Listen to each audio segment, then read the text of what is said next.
Who is Gabby Gabby, and how are audiences going to perceive her? Gabby Gabby is voiced by Christina Hendricks, and she is a toy that's been stuck in this antique store for over 60 years now. We think of her as kind of our Norma Desmond, where she's not just stuck in this antique store, but stuck in time as well. So when Woody comes into the store and he has what she needs, which is a working voice box, she quickly becomes our villain. Hopefully the audience perceives her as villain first, and then once Woody starts to understand her, the audience starts to empathize with her as well. How is she not so different from Woody? She has the same goal that Woody has always had for all these films, which is to be there for a kid. Like any other toy, that's their purpose, and she has that same thing. And I think Woody comes to understand that and can see himself, the fact that she's stuck in this cabinet is kind of similar to him being stuck in the closet at the beginning of the movie as well. So he really does start to see himself, but without the fact that she had a kid. They're both potentially even from the same manufacturer. They're made from the 50s, about the same year, so they have that in common. And how did Christina Hendricks help bring this character to life? Well, oh man, I mean, Christina, like the rest of this cast, I mean, we always look for people that are gonna kind of bring truth to these characters. You know, not come in and do a cartoon voice or put on anything. Just be who they are. And Christina, I think she just was able to thread that needle of appeal and sweetness, but with an edge. Like she can quickly turn it to almost this terrifying clip of seriousness, I guess.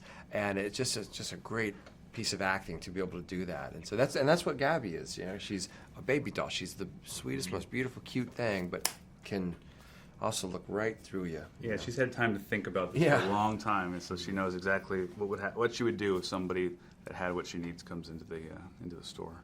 Can you describe the setting of this film and any of the technological advances that were used? Yes, I mean, one thing that excited us about this is getting these toys sort of up and out of the Tri-County area. So it's really this RV trip adventure where they go outside the comfort of Bonnie's room, the comfort of the area, and they're they meet a bunch of toys that they've never met before. It really changes up their environment.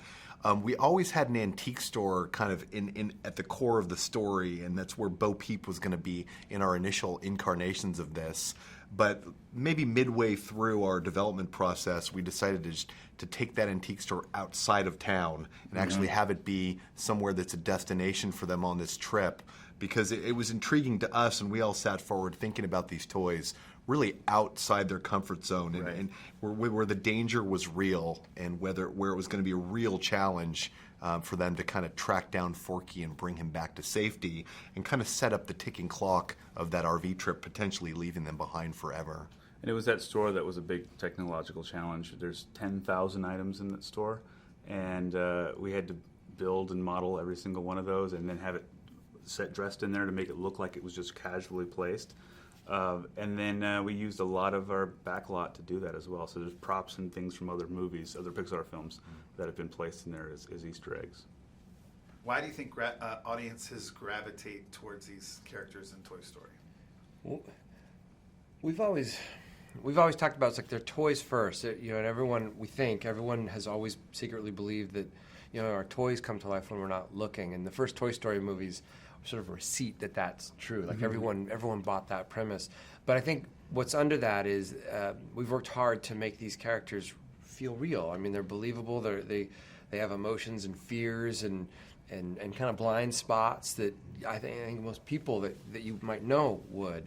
And so we like to think like Woody just feels like a real person that you would know or care about, or that would, you know, be somewhat imperfect, I guess.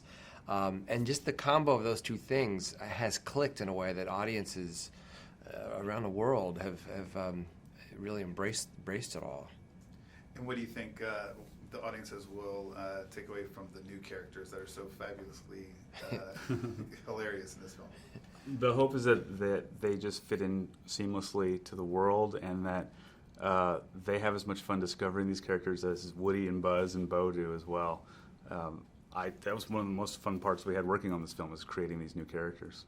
There's a lot of humor that comes out of these new characters too, just in who Forky is, Duke Kaboom brings a lot of just humor. Ducky and Bunny brings some of the biggest laughs in the film. We love those characters. But yeah, Forky really turns the thing on its head, really, by being kind of this wrench in the works for Woody and for the gang, and kind of messes things up for them in a way that sets this adventure in motion. I asked my daughter, it's like, what her favorite characters are in Toy Story, and she's like, Slinky, Bo Peep, and Bunny. Very specific. And I thought it was funny, but it was a nice spread of old and new, I thought. And she, like, that answered. So it gave me confidence. It's like, oh, they're embraced somehow as part of the, part of the family. So,